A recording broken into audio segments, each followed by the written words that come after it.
Yo, what's going on, guys? Sekapoko here, bringing you another 7 Deadly Sins Grand Cross video. This is going over the news and talk about all the fun things that are going to be happening on 7/28, 2020, for July 28th, for the guys who don't know how date math works. So, guys, without further ado, let's go ahead and jump right into it.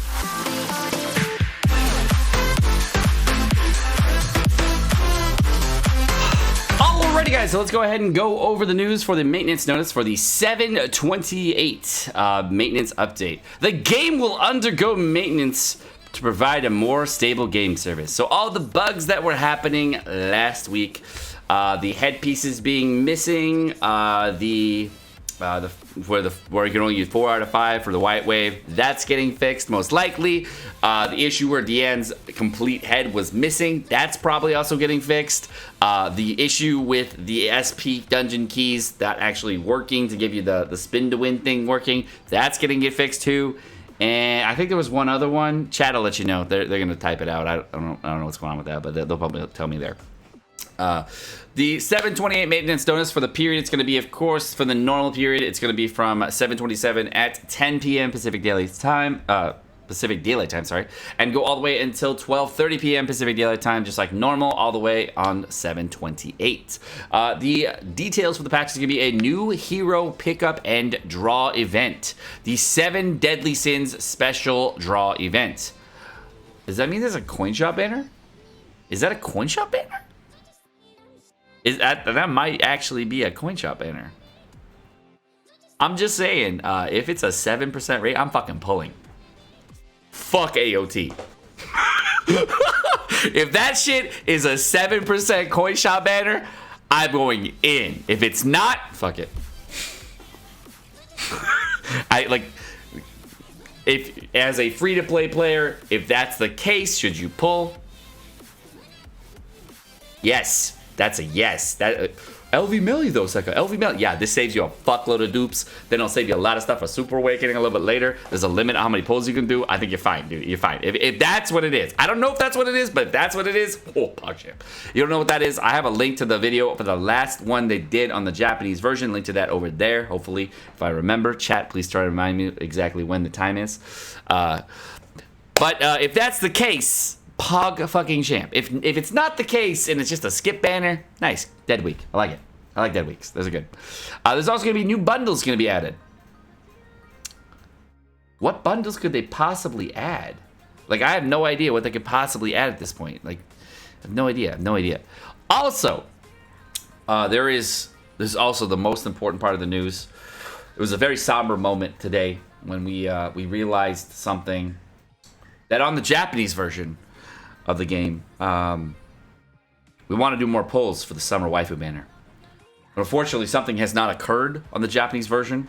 It's a 2-week rotation, and we were not allowed to big whaling it up in full excess because this does not happen on the JP version. So glow best.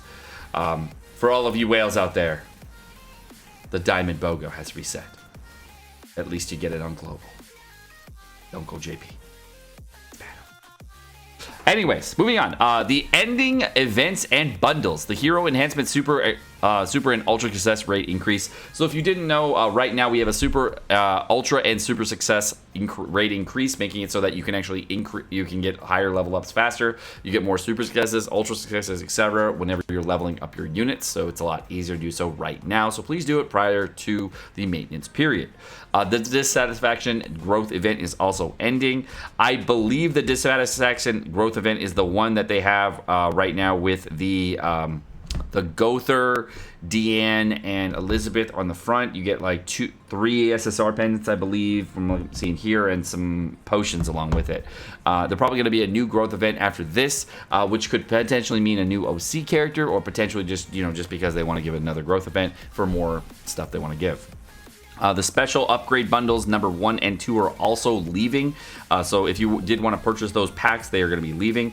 Those are the ones where you're able to go for $8 and buy 2 SSR pendants, a SP dungeon key, and a potion. And the other one is going to be 30 diamonds. I think it was 6 pendants and 15 SSR pendants, as well as 60 rare pendants that you can get for $23.99, as well as some horns, wings, and ears. That one's also leaving. So if you want to pick those up, you can. Are they worth it? Fuck no. Please don't buy those. Those are super not worth. They give us enough SSR pendants to get along with. SR and rare pendants, not really worth the cost that go along with it. But if you wanted to pick them up, go for it. I just don't think it's worth the money. Unless you're like Seton level whale. If you are, go for it. But as for the news, that's pretty much it. They've made these notices smaller and smaller every week. So for the 7 Deadly Sins special draw event, I will go ahead and pull up the JP version of that, and we can go talk about it. So essentially, pretty recently on the Japanese version, there was a 7% SSR rate banner for both commandments and for sins. And the sins banner is kind of what I think it might actually be for the 7 sins banner. I don't even know if it is, but it seems like that's what it would be. Essentially, for the 7 sins banner, you're able to get all of these 14 sins, and essentially what they are the green Escanor, the red Escanor. There was blue Merlin, green Merlin, red Gother, blue Gother, green King, green King, and blue King, blue Coinshop King, green Nunchuck Ban, red. Looks like I think this was red Nunchuck Ban. I think it might be blue. I don't actually know. I think it was red though. No, it was blue. It was blue, right? It was red? It's blue? I don't actually remember. Then there was green Giant DN as well as blue Giant DN. And then finally it was red Demon Meliodas as well as blue Demon Meliodas. So that's what they had on the most recent JP version of the Coin Shop banner. There was another one that happened around the time of the Lost Vein Meliodas banner that was pretty similar to this one, but it had commandments on it and what's it called? And actual SSR and coin shop units. It was only coin shop units. So what I'm assuming is it's gonna be more similar to this. Excuse me. And not so much like the original one that we had on the JP version, where it was kind of a mixture between these two sets of units for coin shop units only. Was it red and blue king? All right, that was better. If you want to know when this came out on July 9th, 2020. So it was out a few weeks back and happened around the same time as the AOT collaboration. The AOT collaboration, I believe, happened the week before, week after. I don't remember. It was like something like that. But this was a great banner to pull on for a lot of free-to-play players, pay-to-play players, because you get a lot of coins out of it, etc. These banners are awesome, but they're limited to a total of 10 multis. And you don't get any more than 10. It's a total of 300 diamonds you can drop, and that's all you can get. You one rotation, basically the same as you would get on a step-up banner normally, but the rates are doubled, and the units that you get are really, really good. As a free-to-play player, why would this be good? Because it's going to save you a buttload of duplicate coins that you would need to use for your coin shop units. It would be a very, very good idea to pull on this banner, because when Super Awakenings come, that is less dupes that you have to spend on your coin shop units in order to get those maxed out. But if you wanted to save for Lost Vein Meliodas, however, of course you can do that, and if you want to save all your gems for that, that's fine. Just know that you might have a little bit harder time with your ultimate levels, etc. This is also a great banner for a lot of people who are still missing green Escanor, blue Demon Meliodas, red King, etc. Those are units that could potentially be on this banner. If it is, I don't know what's on the banner. I'm not going to know till tomorrow, so I will tell you tomorrow when we figure it out. All we know as of right now is that it is going to be a 7 Deadly Sins special draw event. It might actually just be a unit. The other thing that I thought it could be was a non-coin shop banner, and we were talking about the 3 units that it could be, and we'll go over those in a sec. So the first unit that I thought it could potentially be was going to be blue Nunchuck Ban, based on the progression of where everything is right now. And he is kind of a really interesting unit to use. Probably one of the best Nunchuck Bans, if not the best Nunchuck Ban out there, as far as single target damage goes. He's a really good unit for Hell Red Demon, and overall it does a lot of damage. His first ability is 240%, 300%, and 500%, and has the ability on rank 2 and rank 3 in order to cancel stances. The second ability is very, very similar to Valenti's debuff skill card, where it's going to do 180, and 300% damage against one enemy, but then decrease defense-related stats. That's all pierce rate, resistance rate, crit resistance rate, as well as crit defense rate by 20%, 30%, and 40% respectively. The ultimate ability, of course, is the same ability as, of course, Green Nunchuck Ban, where you're able to do a snatch effect on the enemy, dealing 350% all the way up to 525% on the normal ultimate, and with the fake combination with Jericho, does 400% all the way going up to 600%. The passive ability for Ban is really good as well. It's going to, of course, give increased defense by 50%, of all enemies' defense. So if you're fighting a team that has a large amount of defense right now, the full UR gear, and they say have about 9,000 defense each, that means that you're going to get a total of 27,000 defense from the enemy. Half of that will be about 13,500 defense extra on your Nunchuck Ban. Means that you can have almost 20,000 defense on your Nunchuck Ban when you're fighting enemy teams. It's a really, really good unit to have in your kit, and it's really good on crit-based teams if you do like running with Death Pierce. The next unit on the natural order of progression is going to be the Green Gloxinia unit. And Green Gloxinia is one of those units that is a very hard skip, is not very good in general, but is a very, very interesting character for crit teams. He has a very large amount of crit chance and does very, very well in overall crit-based teams with Death Pierce, so if you would want to run that, you can. His first ability is going to do 130% and 195% and 325% bleed against one enemy. And it's really similar, of course, to Mikasa. You can see, though, he does crit a fuckload. The second ability for him is going to be an area effect attack that's going to start at 120, 120, and then go to 180. And it's going to be the exact same thing as Red Gowther. So if you want to know what it is, it's basically the same as the Red Gowther attack seal, just looks way different on the animation. The ultimate ability for Gloxinia is going to be the same for both variants of him. It's going to be an inflict ruin damage equal to 560% attack against one enemy, and ruin is going to deal 30% extra damage per debuff on the enemies. It starts at 560 and goes all the way up to 840%. For Gloxinia, he has a passive ability that's going to increase his defense-related stats by 5% for each alive ally, and then it's also going to increase his attack-related stats by 5% for each dead ally. So if you had one ally dead on your team, you get 5% extra attack-related stats and 15% defense-related stats. His commandment is going to be allies and enemies who use more than 2 or more skills in one turn have attack-related stats reduced by 30%, and this only activates when Gloxinia joins the battle.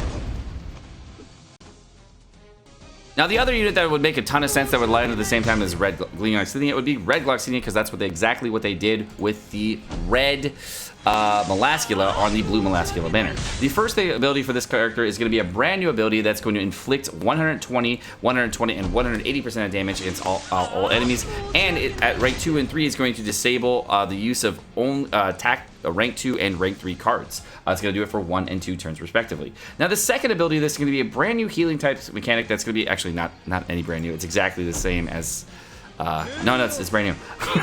It's going to have a full cleanse on everybody at the rank 1, so very, very similar to Blue King. On rank 2, it's going to remove debuffs and heal for a base amount of attack at 240% attack versus using what King did at missing HP.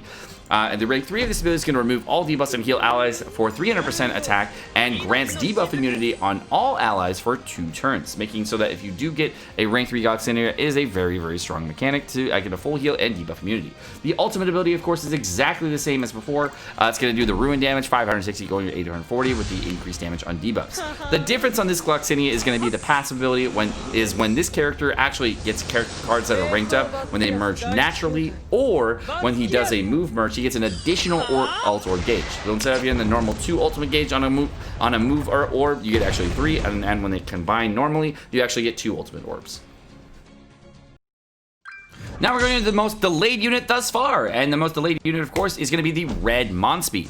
Red Monspeet was supposed to come out on the Blue Demon Meliodas banner, as he did on the Japanese version, and has the exact same ability as Ikimos, but you know, it's nowhere near as good. As you can see, he doesn't hit like hard at all. He has no pierce, so he doesn't really hit hard. But it does a lot of damage. It goes 240, 300, and 500% attack, making it so it increases ultimate move gauge and fill ultimate gauge rank 1 and rank 2, just basically the same as Escanor's tier 1 card. The second ability for this is going to be an area effect attack that inflicts weak point. The area effect attack is very, very similar to Blue Gowther and actually got a buff most recently on the previous patch, and it's going to actually do increased damage from 80%, 110, and finally 170. Because it's got a buff, I was kind of thinking we get a change where we're going to have Monspeet coming out pretty soon, so I want to go over him just in case that he might come out. He is the most delayed unit that we have right now as far as commandment characters, so it would be really interesting to see he came out this next week. The ultimate ability for Monspeet is going to remove stances from all enemies and inflict 280% attack, as well as apply 2 ignite effects for 4 turns. It's going to go up to 420% at maximum and is very trash. The ultimate ability is not good at all, and the damage is dog shit. It does no damage at all. But the ignite stacks should be good, right? The passive ability for Monspeet is to make it so that he takes 30% less damage from ultimates. But his commandment is actually pretty interesting, where that he actually allies and enemies will not gain any ultimate move gauge in PvP from using skills. So if they're not using a character like Estarossa that does the Ukimos, then you don't get the ultimate gauge. You can only the way you can gain it is by moving cards together. Now, the next unit is going to be the new variant, which is, of course, the Coin Shop Green Monspeet. Coin Shop Green Monspeet is a character that inflicts weak point against one enemy, and of course, you can see it does no damage whatsoever, so I'm just going to start it off with his ultimate, and you can actually see him do some damage. The weak point ability starts off at 120, 180, and goes to 300% because of the new recent buffs on the Japanese version for weak point. However, on the global version, I'm not quite sure if they're going to have that release. You can see the damage ramps up very, very heavily, even on the 1-star ability. Then it's going to work because of his passive. His passive ability is going to increase damage dealt by 100% when attacking to enemies with Ignite. And you can see even a level 60 Monspeet does fucking work gearless. That's 90k ungeared level 60, by the way. Holy crap, does he do a lot of damage. Unfortunately, though, he didn't really see a lot of play on the Japanese version because red LV melee is a thing. The second ability for him is going to have a brand new mechanic that is brought to the game, and he's the only character in the game that actually has this mechanic, where it does 220% attack against one enemy on rank 1. The rank 2, however, is going to do 220% attack on one enemy and deplete one ultimate move gauge orb. Yeah, it depletes one ultimate move gauge orb. That's it. Oh wait, there's more. It also deletes a card. Just a random card. Yeah, it's card deletion. So I want this unit. I want to play this unit a little bit. This sounds like so much fun. He inflicts damage equal to 360% attack at max rank, which is really, really similar to the Infect skill. So it's a really cool character, and I really want to play him out. As far as overall commandment go, it's the same as the original commandment, but his passive is really cool. And Monspeet's overall substats is pretty tanky on crit resistance, decent resistance rate, pierce rate, etc. He has decent cosmetics as well in the future. So overall, I kind of want to play this unit because that would be fun. All right, and the next unit on the list, of course, is going to be Green Estarossa, because no, everyone keeps talking about him, so I might as well talk about him too. First ability is Charge, does 200% attack against one enemy, basically ignores defense, super nice. Rank 2 is 300%, and rank 3 is 500%. Overall, Estarossa is one of the most coveted units in the game because everybody likes the Estarossa and Escanor fight. It's super fun. The passive ability for Estarossa is going to remove debuffs and grant debuff immunity on the ally that assumes stances. So if you use any character that uses stances, they get debuff immunity. Every single one. So second ability is Fu Counter. Assume a stance that will taunt enemies for 1 turn and inflict damage equal to 240% attack via counter when attacked. Rank 2 of that is going to be 360% attack, and rank 3 is going to be 600% of his attack, but be a counter for 2 turns. Super, super nice. The ultimate ability for Estarossa is going to be for 1 turn, take a preemptive attack stance. Before allies receive damage, deal 300% attack to all enemies on the field. This is also going to nullify all of their attack skills when attacked, and just do a full counter, basically making it so that they skip a turn. 300% going up to 450%. It's the only character of the type in the game. It makes it so that you can completely nullify an enemy's turn. The commandment for Estarossa is after allies and enemies receive damage, apply a debuff that decreases attack-related stats of the attacker by 20% for 3 turns. It's toxic as fuck. God, I hate this. I hate this commandment so much. It's just, if you hate Valenti, you'll hate this. Next up is the most trash tier unit in the game that you'll hate pulling all the time you pull it. It's gonna be Red Estarossa. Red Estarossa has a first ability that's going to disable recovery skills on rank 1, 2, and 3, and it's going to do 220, 220, and 360% attack. It's going to be the exact same ability as Pillar of Light from Red Arthur, so that's about what you can expect in damage, except way less crit chance, I think, on Estarossa. It's only like 30%. The second ability is going to be Inflict Extinction, which is basically going to be the ruin type thing, where if they have a debuff on them, it does 20% extra damage per debuff. So it goes 160, 240, and 400%. So if they got like a bunch of debuffs, it does a lot of damage, but that never happens because no one applies this many debuffs except for the new Easton. And yeah, that's because it also eats the debuffs. It's terrible. The passive ability for this Red Estarossa is going to be called Composure of the Strong. It's going to increase increase his attack by 10% per debuff on himself.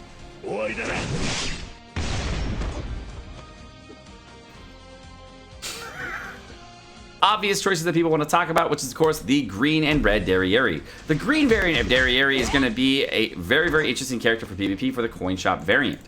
She's going to do 120%, 300%, and 450% attack against one enemy and deplete 1, 1, and 3 ultimate gauge orbs. It is the exact same ability as Green Merlin. So if you're wondering what it's like, it's the exact same thing as Green Merlin's ability.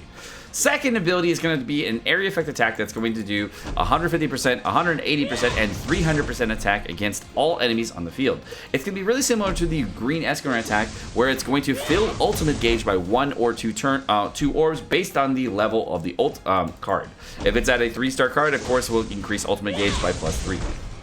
Now, the ultimate ability for Derieri is really, really cool. It's going to apply the Amplify effect. Amplify, of course, increases the damage dealt by 30% damage per ultimate gauge orb, per buff that you have on the ally. On the green variant of Derieri, you don't have a lot of buffs because you can't really work with it a ton, so it doesn't really help you as much. It goes from 630% all the way to 945% and doesn't nearly as good. The passive ability for the green Derieri is going to be the ultimate gauge move will not be filled when enemies move skills. So whenever they move a skill, they don't gain ultimate gauge. They literally have to sit there. Becca, you skipped the commandment! No, I didn't. I was just going over the red area. Alright, so I'm gonna skip the first ability. The second ability for Derieri is going to be increased basic stats by 20%. If you don't know what the SR Aaron does right now, the SR Aaron has the exact same ability, so she hits the second variant of this ability. Kicked out you. It's going to increase basic stats for herself by 20%, 30%, and then great evade for 1 turn on rank 2, and rank evade for 1 turn on rank 3, but also boost stats by 50% at rank 3. Her passive ability is going to increase attack by 10% whenever this hero uses a skill, and that's why you see so many buffs on this Derieri. As you can see, I've already gone over this in the previous news video, but I'm going over it again because I know y'all are going to talk about it. Her first ability, of course, is going to do 240, 360, and 600% raw attack damage against enemy, making it so you get tons and tons of damage. And of course, because I know you want to see it, we're going to see the big PP ultimate. But first, we go over the commandment, and the commandment ability is going to increase the damage dealt by range attacks of all allies and enemies by 35% when entering the battle. And of course, the ultimate big PP damage, just because you guys want to see the ultimate animation. It's super cool. Should you pull for red Derieri? Well, it's up to you as a player. I don't really think it should because it's not really good for free-to-play players. But if you are a budget or whale player, it could be a good ideal option if you do want to go for a unit that's really, really good in PvE situations as well as PvP. Alright guys, well that's going to be all the units it could be for tomorrow. That if it's not the 7 Deadly Sins banner, that's a coin shop banner, it could be one of the commandments, because that's all I could think of it could be, or the Nunchuck Ban. Thank you guys so much for watching. I hope you guys enjoyed the video. Of course, like and subscribe, all the fun stuff. You guys have a great rest of your day. Peace.